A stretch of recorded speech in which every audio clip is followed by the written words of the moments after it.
नमस्कार दोस्तों, मैं अभिसार शर्मा और आज की कहानी सिर्फ खबर नहीं है बल्कि भारतीय राजनीति के इतिहास का ऐसा मोड़ है जो आने वाले सालों तक चर्चा में रहेगा। जरा सोचिए, जब एक आम इंसान गलती करता है तो कानून उस पर कड़ी कार्रवाई करता है, लेकिन जब देश के सबसे बड़े नेता गलती करते हैं तो क्या होता है? क्या उन पर भी वही कानून लागू होता है? इसी सवाल का जवाब अदालत ने ऐसे दिया है कि पूरी राजनीति हिल गई। ये सब आपको बताएंगे, लेकिन आपसे एक छोटी सी गुजारिश, अगर आपने अभी तक इस वीडियो को लाइक नहीं किया तो जल्दी से कर दीजिए।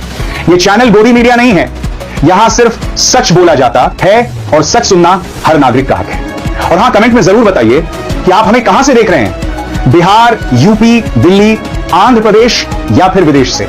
अब दोस्तों आइए असली खेल शुरू करते हैं। कहानी की शुरुआत होती है कल से, जब हाईकोर्ट ने मोदी सरकार के एक अहम फैसले को सीधा पलट दिया। अदालत ने साफ कह दिया, कानून सबके लिए बराबर है, और यह बात सीधी चोट करती है गृह मंत्री अमित शाह की ताकत पर। सोचिए, जो नेता खुद को कानून से ऊपर समझते थे, उन्हीं को अब अदालत के सामने जवाब देना पड़ रहा है। जज ने किसी का नाम छुपाया नहीं, साफ कहा कि फैसला मनमाना है और इसमें शाह साहब का हाथ दिखता है। अब सोचिए दोस्तों, ये वही अमित शाह हैं जिन्हें बीजेपी का सबसे बड़ा रणनीतिकार माना जाता है, लेकिन अदालत ने उनके फैसलों पर ही सवाल उठा दिया। क्या अब वह वही ताकतवर शाह रह पाएंगे? यही सस्पेंस है। इस फैसले के बाद सियासत में हलचल मच गई है, विपक्ष खुश है, कांग्रेस के नेता राहुल गांधी और प्रियंका गांधी कूद पड़े हैं और ट्वीट पर ट्वीट कर रहे हैं कि न्याय की जीत हुई है। राहुल तो और भी आगे बढ़कर कह रहे हैं कि अब सच्चाई सबके सामने आएगी और बदलाव का वक्त आ चुका है। वहीं प्रियंका गांधी कहती हैं कि अब समय है जब हर नागरिक को बराबर न्याय मिले, लेकिन असली झटका बीजेपी के भीतर लग रहा है। सांसदों की मीटिंग हो रही है, लेकिन ठोस जवाब किसी के पास नहीं है। कार्यकर्ता परेशान हैं, कई जगहों पर इस्तीफे हो रहे हैं और पार्टी की वो अजय वाली छवि, यानी हमको कोई हरा नहीं सकता, धीरे धीरे टूट रही है। दोस्तों, सबसे बड़ा सवाल यह है कि क्या प्रधानमंत्री मोदी, गृह मंत्री अमित शाह और यूपी के मुख्यमंत्री योगी आदित्यनाथ सचमुच जेल जा सकते हैं? क्या बीजेपी की एकजुटता टूट जाएगी? और क्या राहुल गांधी अब वाकई प्रधानमंत्री बनने की राह पर हैं? यह सवाल हर आम आदमी के दिमाग में घूम रहा है। अब जरा मीडिया की तरफ देखिए। पहले जो एंकर मोदी का गुणगान करते नहीं थकते थे, वही अब अदालत की टिप्पणियां दिखाने को मजबूर हैं।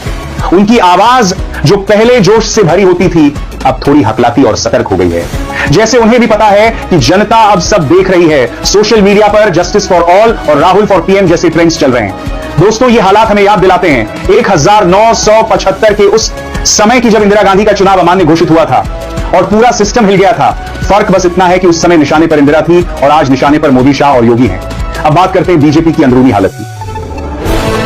आप जानते हैं कि बीजेपी का चेहरा, उसकी ताकत और उसका आधार तीन लोगों पर टिका है, मोदी, शाह और योगी। मोदी जी ने पार्टी को अपने व्यक्तित्व पर खड़ा किया, शाह ने उसे चुनावी मशीन बनाया और योगी ने हिंदुत्व का चेहरा मजबूत किया। लेकिन अगर यही तीनों फंस गए तो बीजेपी का क्या होगा? क्या पार्टी बिना इनके चल पाएगी? यह सोचकर ही पार्टी कार्यकर्ताओं के पैरों तले जमीन खिसक रही है। राहुल गांधी अब राजनीति के केंद्र में आ चुके हैं, उनकी रैलियों में भीड़ जुट रही है। अब की बार राहुल सरकार जैसे नारे गूंज रहे हैं। विपक्षी दल जैसे समाजवादी पार्टी, आम आदमी पार्टी और तृणमूल कांग्रेस सब एकजुट होने की तैयारी में।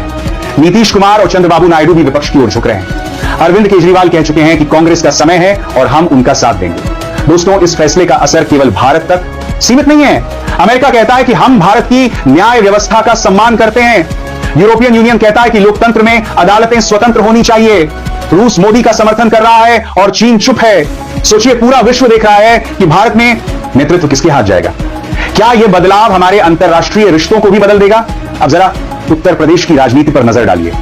योगी आदित्यनाथ, जिन्हें बुलडोजर बाबा कहा जाता है, अब खुद अदालत के बुलडोजर के नीचे आ सकते हैं। अदालत ने उनके राज्य में हुए दमन पर भी सवाल उठाए हैं और अखिलेश यादव जैसे नेता सीधा हमला बोल रहे हैं। बाबा अब भागो।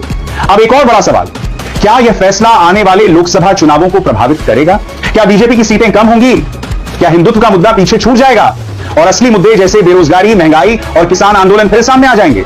राहुल गांधी ने लखनऊ की रैली में कहा है कि अब समय है एक नया भारत बनाने का, जहां न्याय सबके लिए हो, ना कि सिर्फ सत्ता वालों के लिए। यहां से कहानी और भी दिलचस्प हो जाती है अदालत का। अगला फैसला क्या होगा? क्या सीबीआई को शाह साहब के खिलाफ जांच का आदेश मिलेगा?